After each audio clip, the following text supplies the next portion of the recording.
so you want to get into Euro nymphing. The first thing that we're going to do today is we're going to stop calling it that, and we're going to refer to it as tightline nymphing. We're going to cover 5 mistakes that you want to avoid as you are getting into tightline nymphing. Adding tightline nymphing to your arsenal is going to make you a more complete angler. So stick around and let's learn together the 5 mistakes to avoid when getting into this game.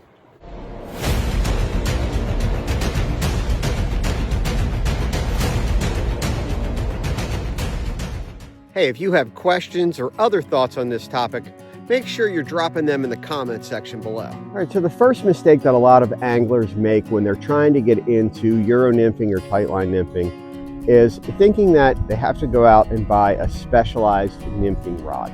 It's just not necessary to do that right away. Now, don't get me wrong, you're going to eventually want one, but in the beginning, my recommendation is to fish what you are already using.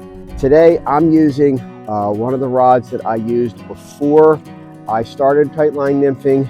This is a traditional setup. It is an 8.5 G Loomis 4-weight, and it's got a Lamson liquid reel. It's got a floating fly line on there. This is what I started with. Now, as I got more skilled, I started to recognize the need, one, for a longer rod. This is only 8.5 foot. So when you are nymphing, it is a little bit limiting. I also noticed that I wanted something lighter. So this is a 4-weight. I wanted to go down to a 3-weight. That way I could fish lighter tippets, lighter leaders, that type of thing, to make sure that I was getting down when I started. This sufficed. I mean, I would just keep this floating fly line on here. I would start by building a basic Euro nymphing leader with a sighter, fishing weighted flies, and starting to learn that drift. And I did that for about a year before I slowly started to get into that nymphing rod game that you're going to want to get to. But mistake number 1, don't feel the pressure to go out and spend a ton of money on a Euro nymphing rod. Start with what you have, learn the concepts, and then you're going to be able to progress from there. All right, the next mistake I want to talk about is paying too much attention to all of the rules out there. I don't know if you're aware, but the Euro nymphing police, they're real. They're out there. Mostly they hang out in Facebook groups and kind of mock people and tell them what they're doing wrong. But I'm here to tell you that I see a lot of anglers kind of get turned off on trying this tactic and trying to understand more about tightline nymphing because they think it's just too complicated. It's not complicated. Tightline nymphing is something that has been happening for years. There's nothing exclusively European about it. It is something, if you watch Joe Humphreys 50 years ago, what he was talking about was tightline nymphing. I know when it got very confused, and the fly fishing industry has, I think, confused it even more by specifically labeling this Euro nymphing. Now, there are variations, and I write about that in the companion article, but you're a recreational angler, most likely. If you're watching this video, you're most likely like me, you're a recreational angler. You're not a competition angler. In competition, there are very specific rules, one of which there cannot be any weight on the leader, hence split shot. So then it becomes that all of a sudden split shots are this bad thing. That is not the case at all. I still use split shot when it's appropriate. I prefer not to because I prefer to be connected to the weight in my flies, but there are certain situations where I will put on a split shot, and I think you need to go out with that mindset. So don't be afraid of being a rule breaker or not following something or thinking that this is all just too complicated. All right, so another one of the mistakes that you want to avoid when you are learning how to tightline or Euro nymph is not focusing enough on your casting. Look, there's a ton of reasons to focus on your drift and everything within your presentation. But if your casting isn't accurate, if you're not getting your flies to hit that water ahead of the leader, then you don't need to worry about your drift because you're not going to have a good one. So you've got to really focus. A lot of people think you just go out and just lob flies around and kind of get them to land wherever you want.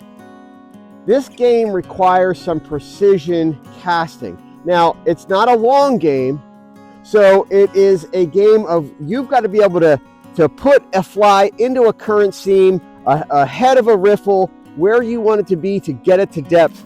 And so here's a situation where casting means everything. You've got a small target, you've got a small window of opportunity. Unless you can put that fly right in there, it doesn't matter what your drift is going to be, because if you can't land the fly into that spot, which is why you've got to work on your cast. You want to make sure you're doing a tuck cast. Okay, so a tuck cast is a little different than your traditional fly cast where you're back casting and coming forward. All right, a tuck cast, the key to that tuck cast is you're using either your thumb or your forefinger and you're pointing that rod and you're coming to a stop up here. Okay, when you're stopping that rod tip, you're stopping it up here, and that flex is what is propelling the fly out into the water. You're no longer relying on the mass of the fly line to propel the fly. You are using the weight that's built into the fly to project that out and land it fly first into the water. That's one of the most critical things. You want to be able to have that fly hit the water ahead of the line and the leader, because you want that fly to sink to depth as soon as you can. All right, so the next mistake that a lot of anglers make who are getting into Euro and Tightline nymphing, they don't focus enough detail on the actual nymphs that they're using. And I'm not necessarily talking about the patterns. If you've watched any of my videos, you know that I'm pretty general when it comes to patterns. I'll fish a waltz worm all day long, a hare's ear, a pheasant tail. I've got lots of other patterns that I use, but I'm not necessarily talking about the patterns. What I'm talking more about is the construction of the fly. If you're getting into the tightline game, the key is that you want to have weight in the fly. And that means you've got to ensure that you are either purchasing quality flies that have that weight built in, or that you're tying your own. And one of the keys to doing that is using tungsten beads. So I'll put a link in the description to another video where I talk about filling one of my fly boxes. This fly box here, this is specifically filled with flies for Euro and Tightline nymphing. And they are constructed all with heavy beads. They have a slim profile. When you are trying to get down to the fish, this is a tool. I look at flies nothing more than a tool.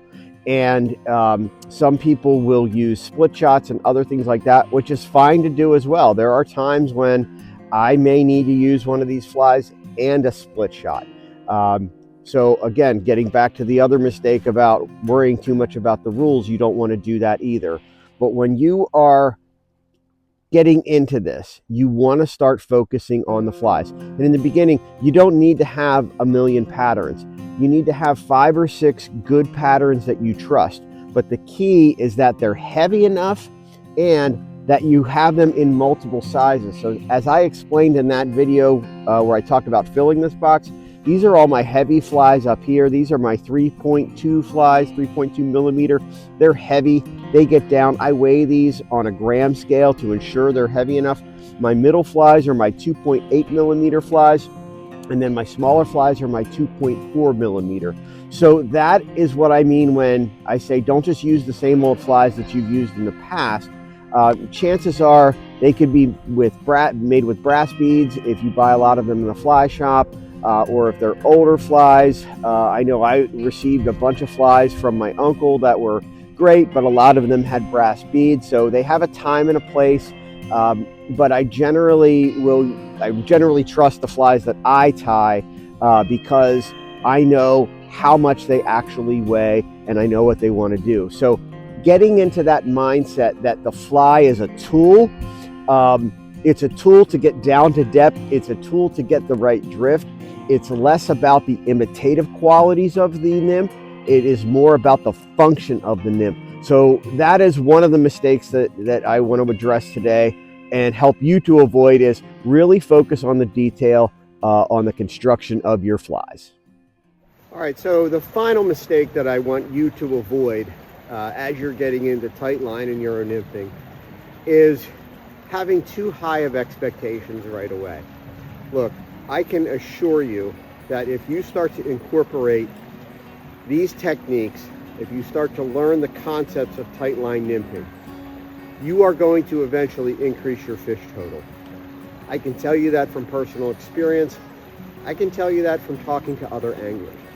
If you stick with it long enough, you are going to increase the amount of fish that you catch on average. It's going to take time. So in the beginning, you're going to need to be deliberate about committing time to this. My recommendation would be dedicate parts of your day, parts of your trip to focusing on that skill. But there are going to be times when you get frustrated and you're going to want to go back to using an indicator. There's going to be a time when you're going to want to go back and use your floating fly line and do what you've always done to catch fish. And that's fine, because one of the big things that I want you to remember is that you're not making a complete transformation. It's not like you're going from skiing to snowboarding, okay? You are adding something into your arsenal as an angler. You may be a great streamer angler. You may be a great dry fly angler. But maybe nymphing has always been, the weak part of your game. Adding Tightline nymphing isn't changing who you are as an angler. What it's doing is making you a more complete angler. It's going to give you opportunities when there isn't a hatch. It's going to give you opportunities to fish all times during the year. And I would say that having this skill in my skill set, it's my go-to tactic. If I'm going to go to a stream or a river for the first time, I'm likely going to start nymphing. Again, if I get to a river and there's noses everywhere popping up eating sulfurs, then I'm going to fish dry flies. But as my standard go-to, I'm going to be using Tightline nymphing. And it does kind of serve as that base. But it doesn't replace everything you do as an angler, and that is a critical thing for you to know. And remember, you're adding it to your arsenal. So don't expect to catch a ton of fish right away. Your fish count might actually go down in the beginning as you're learning. But I assure you that once you start to get the feel of getting that fly through the lane, starting to feel what it's like to have contact with your flies, when you know whether that fly is in the strike zone or bouncing on the bottom or too high in the water column, when you can start to make those adjustments, okay, and you can start to become a dynamic angler, your fish totals are going to go up. But do yourself a favor, give it some time. Don't think it's all going to turn into a complete transformation overnight. It doesn't work that way, but do keep at it. Commit specific parts of your day or your fishing trip to just working on that skill. But there are times when you need to give it a break and go back to what you're comfortable doing. So take that advice. Well, hey, thanks for watching today's video. I sincerely hope that you consider adding Tightline nymphing to your arsenal as an angler. If the video was helpful, please give it a like and subscribe to the channel. Also, don't forget to check out troutstrike.com. I'm Jeff Smecker, and I'll see you out on the water.